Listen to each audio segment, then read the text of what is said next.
एक किसान था। वह एक बड़े से खेत में खेती किया करता था।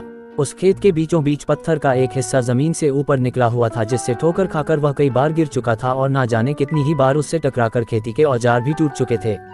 रोजाना की तरह आज भी वह सुबह सुबह खेती करने पहुंचा, पर जो सालों से होता आ रहा था एक वही हुआ। एक बार फिर किसान का हल पत्थर से टकराकर टूट गया। किसान बिल्कुल क्रोधित हो उठा और उसने मन ही मन सोचा कि आज जो भी हो जाए वह इस चट्टान को जमीन से निकालकर इस खेत के बाहर फेंक देगा। वह तुरंत भागा और गांव से 4 से 5 लोगों को बुला लाया और सभी को लेकर वह उस पत्थर के पास पहुंचा। मित्रों, किसान बोला, ये देखो, जमीन से निकले चट्टान के इस हिस्से ने मेरा बहुत नुकसान किया है और आज हम सभी को मिलकर इसे जड़ से निकालना है और खेत के बाहर फेंक देना है। और ऐसा कहते ही वह फावड़े से पत्थर के किनारे वार करने लगा। पर ये क्या, अभी उसने 1-2 बार ही मारा था कि पूरा का पूरा पत्थर जमीन से बाहर निकल आया।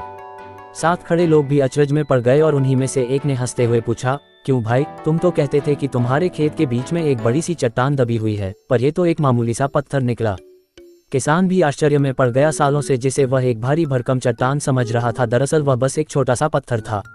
उसे पछतावा हुआ कि काश उसने पहले ही इसे निकालने का प्रयास किया होता, तो ना उसे इतना नुकसान उठाना पड़ता और ना ही दोस्तों के सामने उसका मजाक बनता। कहानी अच्छी लगे तो लाइक और सब्सक्राइब करें।